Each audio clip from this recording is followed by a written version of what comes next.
Solo cup is the best receptacle for barbecues, tailgates, fairs, and festivals, and you, sir, do not have a pair of testicles if you prefer drinking from glass. Hey, Red Solo cup is cheap and disposable. In 14 years, they are decomposable, and unlike my home, they are not foreclosable. Freddie Mac kiss my ass. Woo! Red Solo cup, I fill you up. Let's have a party. Let's have a party.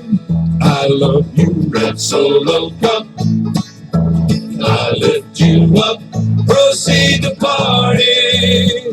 Proceed to party. Whoa. Now I really love how you're easy to stack, but I really hate how you're easy to crack. Because when beer runs down in front of my back, well, that, my friends, is quite yucky. But I have to admit that the ladies get smitten, admiring how sharply my first name is written on you with a Sharpie when I get to hitting on them to help me get lucky. Red Solo cup, I fill you up. Let's have a party. Let's have a party. I love you, Red Solo cup. I lift you up. Proceed to party. Proceed to party. Now I've seen you in blue and I've seen you in yellow, but only you, Red, will do for this fella, because you are the Abbott to my Costello, and you are the fruit to my moon. Red Solo cup, you're more than just plastic. You're more than amazing. You're more than fantastic. And believe me that I'm not the least bit sarcastic when I look at you and say, Red Solo cup, you're not just a cup. You're my friend. Yeah. Lifelong. Thank you for being my friend. Red Solo cup, I fill you up. Let's have a party. Let's have a party. I love you, Red Solo cup. I lift you up. Yeah, I'm drinking. Proceed to party. Proceed to party. Red Solo cup. Another bird's like beer. Woo! God! I love this job. You like my hat? I think it's kind of stylish for the day I'm at it. I'm working on a 12-pack, guys. So let's try to keep up with the Wolves, shall we? And we'll try to figure out a topic or something. Let's get rid of the hat. That's cute and all, but have a bird's like beer. We gotta get down to business. Let's get this thing on. Let's get this thing right. Let's go ahead and get something on that's supposed to be on right quick. What the hell is? Let's get rid of that. Yeah, let's get rid of that, and let's get something on that we all like. That's right. Welcome to Wolf Tracks. I'm Bobby the Wolf Mullins, your paranormal shock jock, your DJ, the outlaw, the #1 bad boy. That's right, that's me, the one that brings them all down. Ask beyond the bullshit. Ask them. Hey, I'm trying to buy something, guys. Woo! Yeah, you love it. Technical difficulties on Wolf Tracks. Everybody loves it.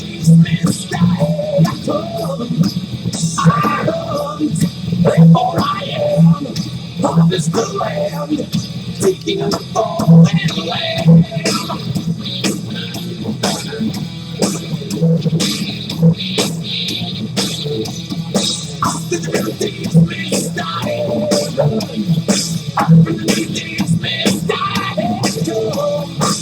We share, possibly a company we keep. Roll me the land like you. I love this song, guys! Where's my... Man, I've been drinking too much. Where the hell's the damn mic again? Is it supposed to be on this side or that side? Hell, I don't know. Alright, there we go. That's what it's supposed to do. Look, cut me some slack. I've been drinking. Anyway, we got a pretty interesting topic today.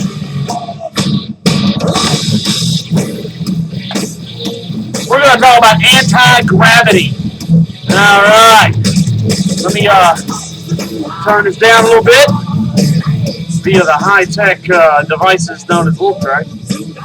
Anyway, we're going to talk about anti-gravity. Everybody speculates why it doesn't work and all that good stuff. Well, I have a theory, whether you want to listen to it or not. Hope you enjoyed the Toby Keith thing. Oh, let me give my disclaimer. You don't like what you see. You don't like what you hear. The topics, the language, hell, even the equipment. Red Solo Cup Day. Basically my girl, but I got her. Relax, we'll throw it up in a minute. Turn me off. But if you like the topics, the language, the equipment, hell me, whatever, the network, GTN, by God, woo! This goes out to every fan I've got, the millions and millions of Wolf Tracks fans. Turn me on! And with that, I gotta, hey,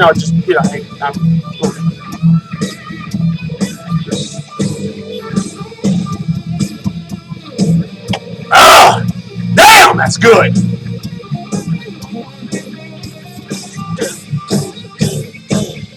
Yeah. Well, let's cut this one off. We've heard it. Let's get rid of that. Now, let's pull up some background music. And let's see what we got, right? What the hell, right? LeBron. No, I don't want LeBron. I don't want LeBron. Why is it LeBron? Who gives a damn about LeBron?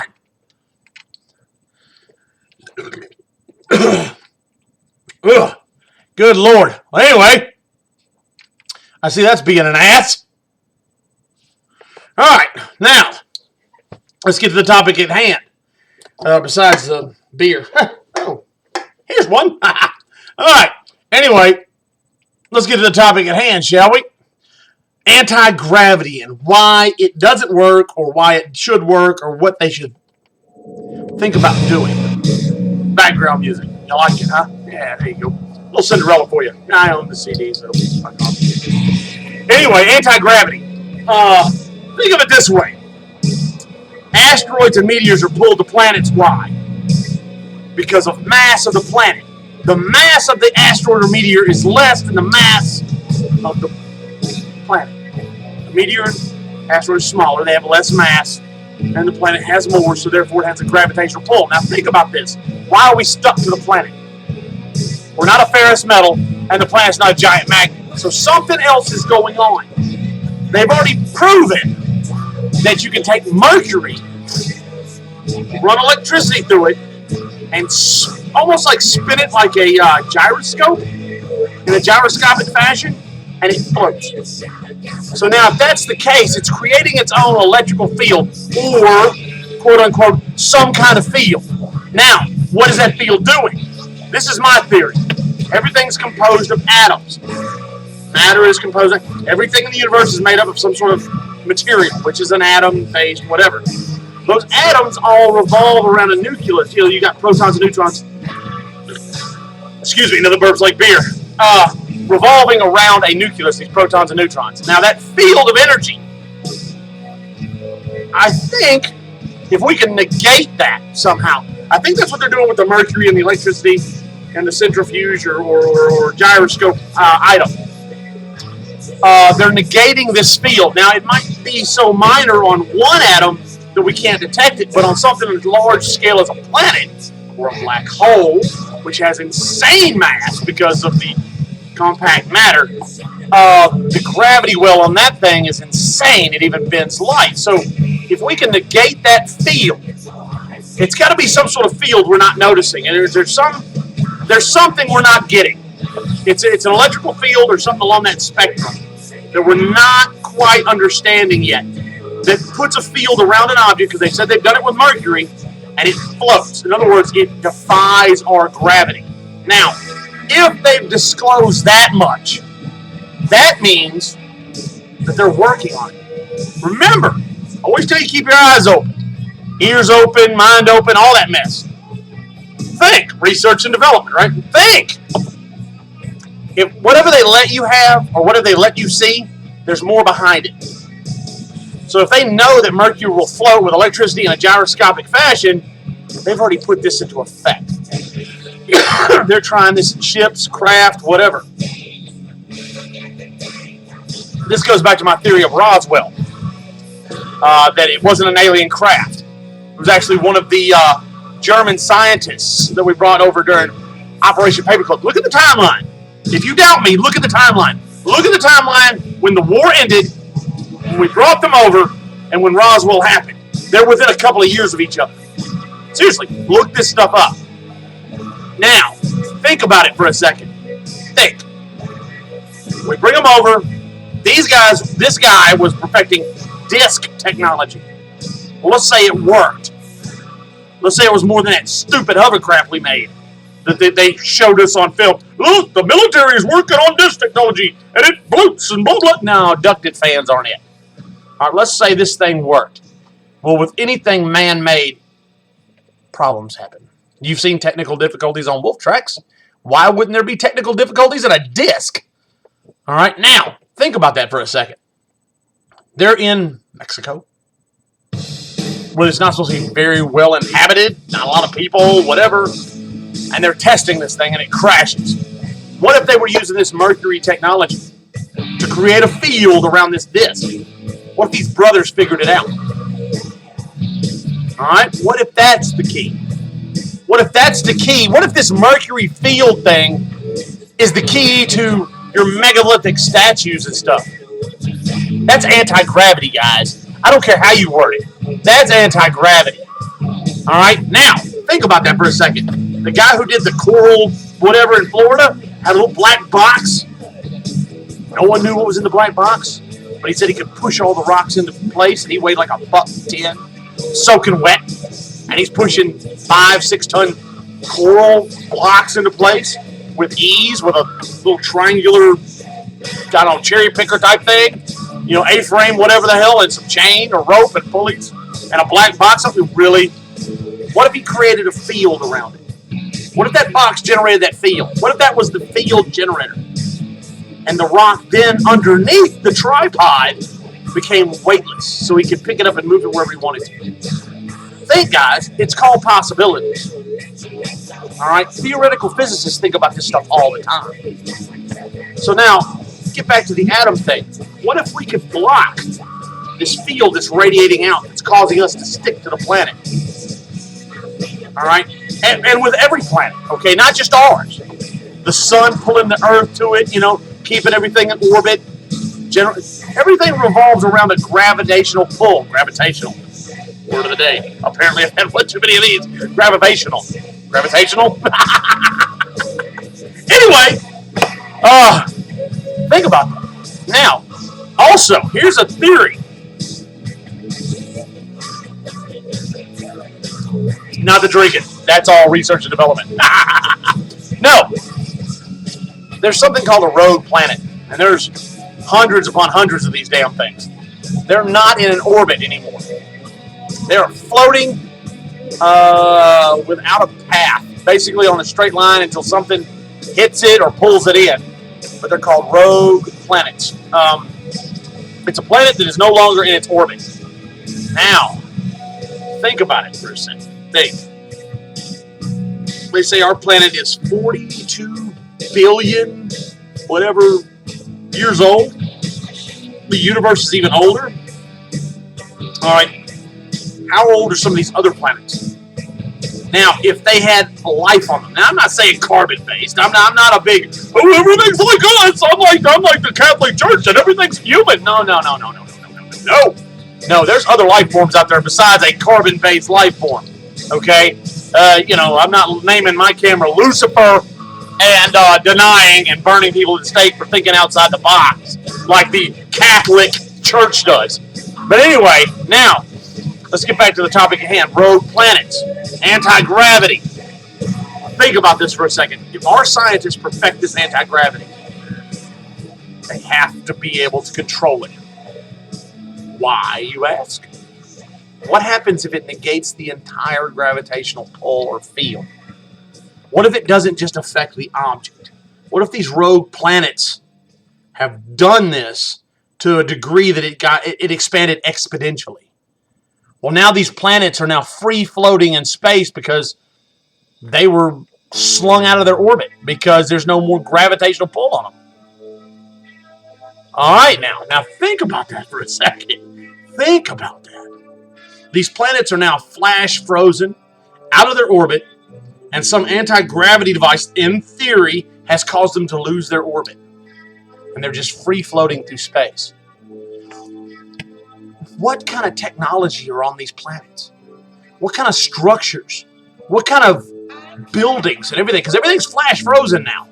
Aside from the random asteroid hit, there's no water for a tsunami. There's no torrential winds and all that, none of that shit, because there's no atmosphere. So it's just free floating through space, flash frozen. So everything's stopped in time. They clicked the switch, anti-gravity went off, they floated out, and bingo, everything flash froze. All hell broke loose, and boom, preserved for eternity until it hits something. Sucked into a black hole, hits a sun, bumps another planet, whatever. But that can be the degree in which anti-gravity can possibly work. Think about it for a second. How many things have we created that have gotten out of hand? I mean, we're currently researching diseases. Ebola Zaire. If you don't know what it is, look it up. Basically, you bleed out of every orifice of your body. You become a bag of bones and blood goes everywhere and it's highly contagious. This, the American geniuses, our scientists, decided to bring this over from Africa because they found it in a cave. The monkeys weren't dying, but the people, the villagers were. Bags of goo and bones. They just bled out. Basically what this thing does, this Ebola Zaire takes the cell wall, every cell wall, and the cell wall goes no more. So you turn into liquid, except for your bones. And you all over the place. You basically bleed out. Now the geniuses that are in control of everything, and you other countries, I would imagine you got scientists that are, metal giants like these. We decided to bring this into America, and it's in Atlanta right now, in a lockdown compound, and we're studying it. Oh yeah, let's bring a disease over here that turns people into bags of goo and bones. That's brilliant. They're trying to weaponize it. Go figure. But, whoops, dropped the beer can. Shocker, I know, right? Oh, hold on, sound of the day. Oh, I love that. Oh my God, I love that. Anyway, the anti-gravity thing, think about it. This thing could have got away from a couple of these planets or these civilizations and just expanded exponentially until the planet itself lost its gravitational field. In doing so, its moons would drift away, the planet would lose its orbit, because then it would have no gravitational pull from the sun or whatever it was orbiting. Star, pulsar, whatever the hell. Now, I don't give a damn what kind of organism you are. You get flash frozen, dumb shit. But unless you're a silicon-based, like, what's his name? Oh God, the dude in the wheelchair. Anyway, look, sorry, my bad. I've had a lot of these. But anyway, he theorizes that there could be silicon-based life forms out there. That's a good guy's name. Sorry. I've been slipping here lately. And by the way, this is a GTN product. Always has been, always will be. I mean, there was a slight hiatus. Another burp like beer. There was a slight hiatus when I wasn't a GTN product, but that was only to prove a point to my boss, Richard Parnell, that I could do this and be a better host than he assumed. Hey, he assumed, so he made an ass out of me and him. All right, now, guys, look. Think about that stuff for a second. Remember, I think about this weird shit, and it literally keeps me up at night, aside from not being able to pay bills and whatnot like that. But, anyhow, think about this stuff. What if we perfect anti-gravity? The possibilities are limitless then. I mean, we could interstellar travel. I mean, fuel would not be an issue anymore because everything would float. It would take very little propulsion to get anything to go anywhere. Braking might be a bitch. I'm going forward now. How the hell do I stop? But Let's just hope they figure out how to control it before they release it. It's kind of like the dark matter they're working with, the antimatter or whatever. All it's got to do is touch matter and it starts exploding, and we have some. In that cyclotron or whatever that thing is, the big circle, the machine that bashes atoms and destroys them and makes dark matter or antimatter. Yeah, it floats around a magnetic field, and that's how we figured out how to control it. So as long as the magnetic field's on, this stuff stays in control. Power goes out. So let's hope they control the anti-gravity, if they perfect it or have perfected it. I think they have. I think it's time to fill my girl up. I think they've perfected it. Because if they're releasing that mercury with an electrical charge and a Jericho. No. Woo! I gotta stop drinking so much. Oh, who am I kidding? I ain't gonna stop drinking. Oh, I'll put my mouth on my girl. Anyway, now, a gyroscopic force with the electricity on the mercury, and it creates a field that is enclosed. Now, if that's the case and they've let us know, that means they've already perfected it. It's kind of like time travel.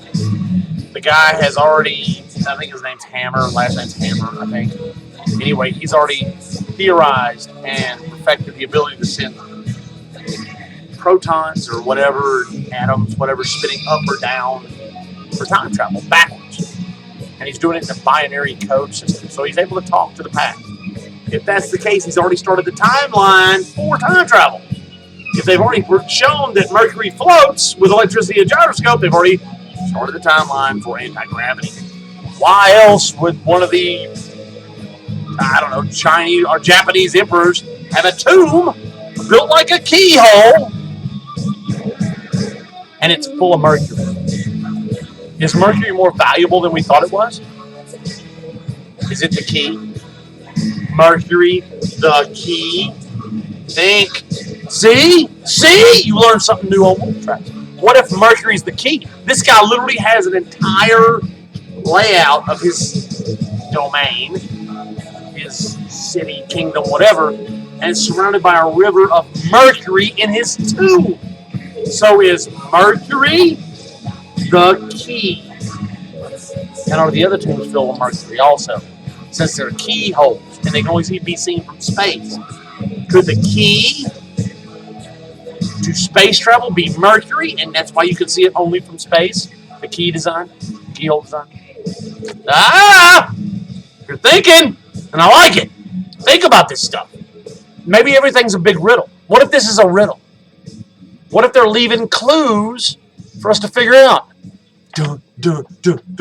We are going to play Blue's Clues. No, not Blue's Clues. No. Big paw print. What if they're clues, guys? What if they're clues? What if they're a big riddle and we're supposed to solve it? We're supposed to be intelligent enough to solve this stuff. These are the things I think about. You should be thinking about these things too. Seriously. Sometimes the answers aren't as obvious as they are supposed to be. And sometimes they are. Remember the Indiana Jones movie? You know, X doesn't always mark the spot, and it ended up marking the spot. Sometimes the most obvious answer is the right one. Sometimes the easiest solution is the solution. You know what I mean? Keep it simple, stupid. Remember that? That's the key. There you go, you're thinking. The whole class gets gold stars and a free beer. Oh, and keep this in mind. All you shows out there. GTN is your outlet or your outlet. Richard and Teresa will get you out there, get you known. Okay? You're talking to Bobby the Wolf Mullins now. Okay? I am the face of GTN. I'm the main show, dude. Really? I've seen it. I'm sorry. There's like, I don't know, not many left. But GTN is still dominant with what we got. So if you have a show idea, guys, if you have a show idea or a show or something, hey, what the hell? Contact Richard Parnell or Teresa Parnell. They're on Facebook. It's Tresa, Parnell, Parnell, or Richard Parnell. I know you know how to spell Richard. Short for dick! I couldn't help it, Richard. Sorry. Anyway, contact Dib if you have a show idea. I'll put you on GTN, man. Why not? Get you out there, get you known. Hell, you might even be like me and lock horns with Zappis every once in a while. And I might not be the big dog in the yard, and he is the big dog. But let's put it this way: he knows who the wolf is. That's right. No harm, Mr. Zappis. Pete, brother. You do what you do, I'll do what I do, and we'll sit down and have a beer one day. Well, I'll see you at a con one day, and I'll buy you a beer.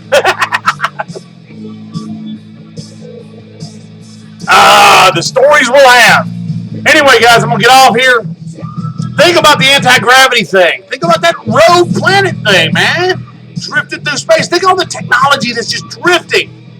It's just flying through space, floating. Think of the cities and the structures and the technology and the history of these planets. To give you an idea how vast this could be history-wise, think of yourself and your family tree. Okay? Think of your family tree.